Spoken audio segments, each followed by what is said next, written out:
Welcome to From the 55 from right here at the Canadian Football Hall of Fame. We start things off with the 82 Eskimos. It was the end of a dynasty.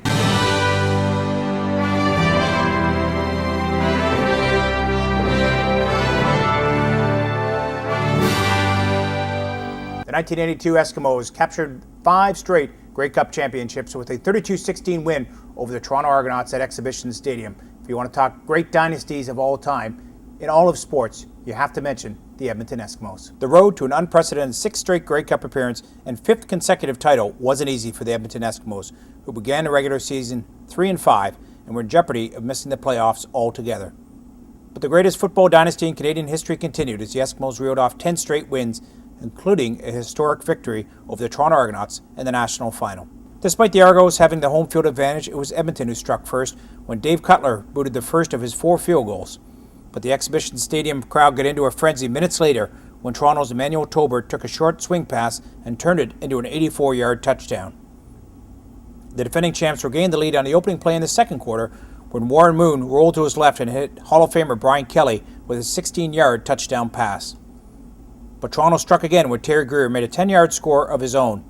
The Eskimos erased this deficit and took control of the game when Moon connected with Kelly again, this time for a 41-yard touchdown. Edmonton added another Cutler field goal to take a 2014 advantage into halftime. The Argos would avoid disaster, at least temporarily, early in the third quarter when Edmonton's Jim Germany fumbled at the Argonauts' 7-yard line. But the Argonauts would give the ball right back when Condon Holloway hit Cedric Minter, who would fumble at the 33-yard line, recovered by Dan Kepley for the Eskimos, and Edmonton was in business yet again.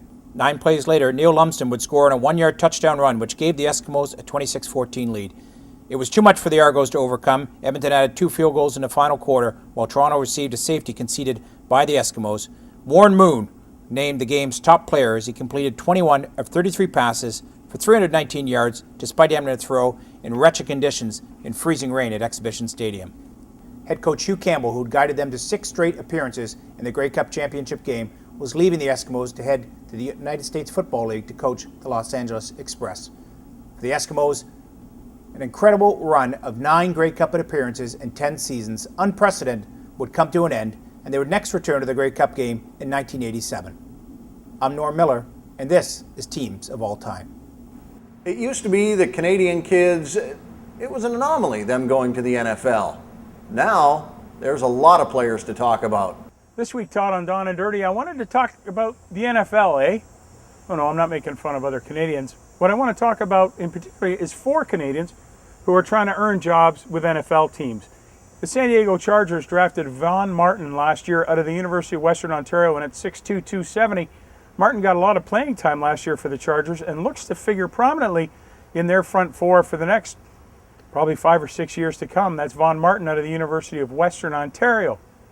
Ricky Foley, who earned All-Canadian honors at York University and then applied his trade with the BC Lions, is trying to make a name for himself with the Seattle Seahawks. He's a little bit undersized at 250 pounds, but this kid is chiseled. He can run, he can play, and so far early reports out of Seattle are that they're very excited about Ricky Foley and what he could potentially bring to the Seattle Seahawks. The Detroit Lions helped themselves to Wilfrid Laurier University product Chima Ekwaba. Ekwaba is a defensive end who can run like a deer.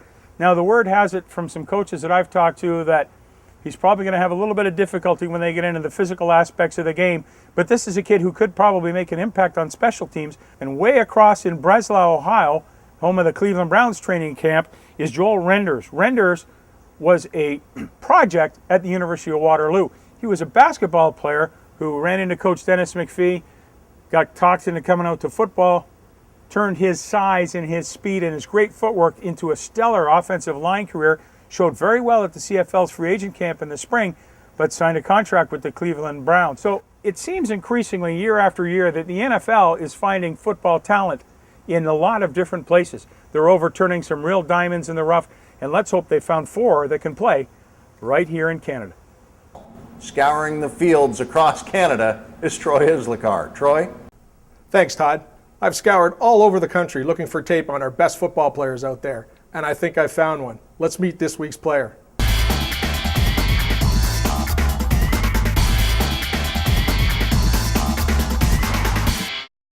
When Braden Churley put on a Chilliwack Giants uniform at the age of 13 and ran for a 40-yard TD on his first play, he knew he had found his game.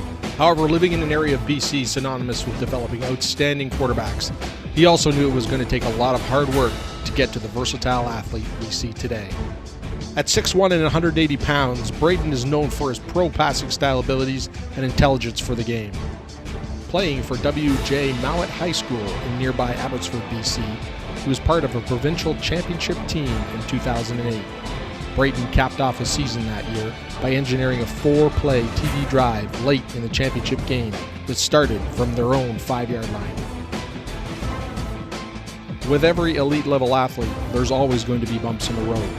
In 2009, Braden's season was one of nagging injuries and an illness, which allowed him only minimal playing time. Through perseverance and dedication, 2010 has started off with a vengeance. In May, Braden was invited to the Under-18 Team BC selection camp, where he ranked 8th of the 215 athletes in the camp, and first amongst the 17 quarterbacks. This gave Braden the confidence and proof that he was back. Braden was selected to the provincial team and participated in the Under-18 Canada Cup in Nova Scotia in July. As well as being a very talented quarterback, he was also selected for his multi-purpose skills as a receiver, linebacker, and special teams player. A very valuable asset when trying to attract the attention of coaches at the next level from both sides of the border. Congratulations and good luck for the rest of 2010 for this week's Canadian Football Hall of Fame Player of the Week, Braden Churley.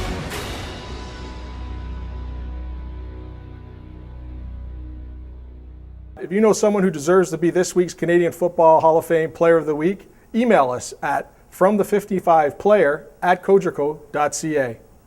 When you think of some of the best players of all time, it doesn't take you long to get to the Little General. And this week, Troy Islakar has done an excellent piece on Ron Lancaster. Ron Lancaster began his Canadian Football League career with the Ottawa Rough Riders in 1960. After 2 seasons in Ottawa, he was traded to the Green Riders of Saskatchewan. Little did anyone know he would become one of the most popular athletes in Saskatchewan sports history. Nicknamed the Little General, Lancaster was small in stature, but possessed an enormous desire to win and take charge attitude. I don't know, when you put the ball on the tee or whether it's golf or football, I don't care. I'm going to play to win. In 16 seasons with Saskatchewan, he led the team into the playoffs 14 consecutive times, making 5 Grey Cup appearances. Lancaster and the Riders brought Regina their first Grey Cup in '66 against the heavily favored team from Ottawa. Ottawa had a heck of a football team there, but we felt that if we played with them and we stayed with them for the first half, that we could win the ball game in the second half once we could get our ground attack to where we wanted it.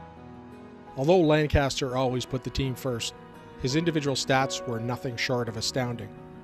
He passed for 50,535 career yards and threw for 333 touchdowns. He was twice named the league's most outstanding player and was inducted into the Canadian Football Hall of Fame in 1982. Just the idea of playing the game of football for as long as I did and having as much fun with it and being able to play with a number of great people that I played with. In 1978, the Little General retired from the game, staying on in Saskatchewan as a coach for a short time before joining the CBC in 1980 and becoming one of the game's best TV analysts. With a very insightful broadcast style, television audiences appreciated his honesty and perception of the game. We left Saskatchewan. I went to work for CBC and worked on CFL telecasts for 10 years with Don Whitman and the people at CBC. And you know what? That was actually fun. If he couldn't play on the field, he loved to coach the game from the sidelines. Lancaster had great success as a CFL coach, winning a Grey Cup with the Edmonton Eskimos in 1993 and the Hamilton Tiger Cats in 1999. To this day, former players still speak about his loyalty to them and his ability to inspire a team. Because I've been very, very fortunate to be in the right place at the right time, to have the career that I had playing football, coaching football.